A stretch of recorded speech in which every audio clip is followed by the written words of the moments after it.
সেনাপ্রধান এবং প্রধান উপদেষ্টার মধ্যে জরুরি বৈঠক হয়েছে। যে খবর আগে থেকে ছিল না সেরকম একটা ঘটনা আমরা দেখলাম। হঠাৎ করেই সন্ধ্যার পরে এরকম একটা খবর আসে যে যমুনায় জরুরি আইন শৃঙ্খলা বিষয়ক মিটিং হবে।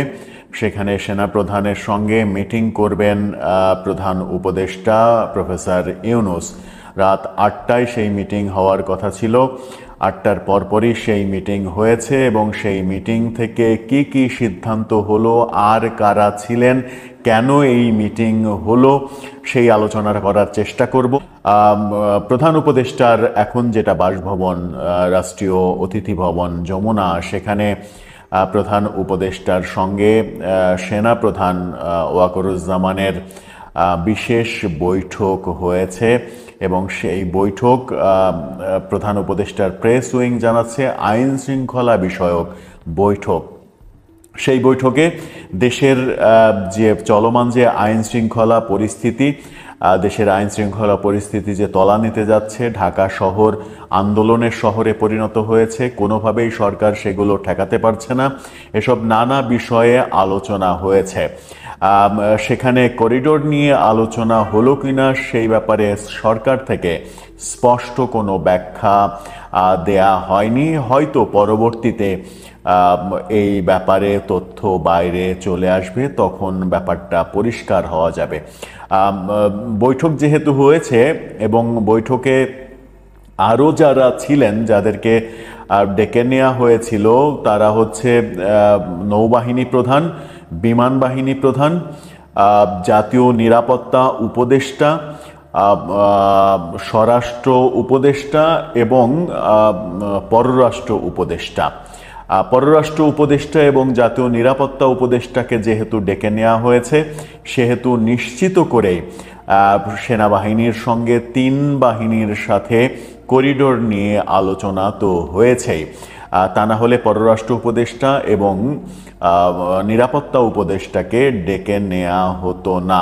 নিরাপত্তা উপদেষ্টা আবার রোহিঙ্গা বিষয়ক হাই রিপ্রেজেন্টেটিভের দায়িত্বও পালন করছেন।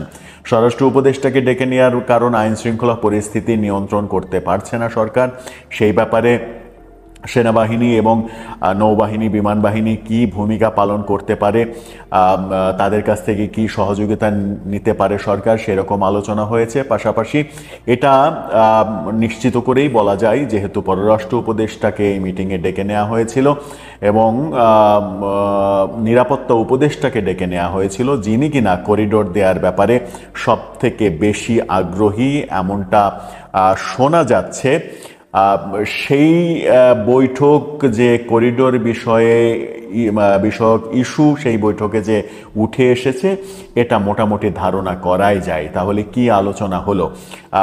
আমরা জানি যে আগামীকালকে সকালে সেনা সদরে অফিসার্স অ্যাড্রেস হবে, যেখানে সেনাবাহিনী প্রধান সেনা অফিসারদের উদ্দেশ্যে গুরুত্বপূর্ণ ভাষণ দেবেন, যেটা কানাঘোষা ছিল যে আজকে হওয়ার কথা ছিল, কিন্তু এটা আগামীকালকে সকালে হবে। তার আগে সেনাপ্রধানের সঙ্গে প্রধান উপদেষ্টা যে বৈঠক করলেন, এই বৈঠক নিশ্চিত করে অনেক বেশি গুরুত্ব বহন করে।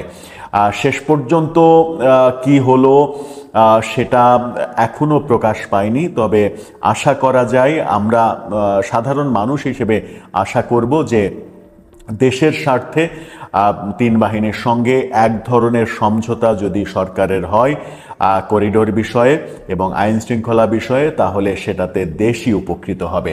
তবে কি সিদ্ধান্ত হলো সেটা জানতে হয়তো আরও অনেক বেশি অপেক্ষা করতে হবে, কারণ কোনো সেক্টর থেকে, আইএসপিআর কিংবা সরকারের বরাত থেকে এই ব্যাপারে স্পষ্ট কোনো ভাষ্য দেয়া হয়নি।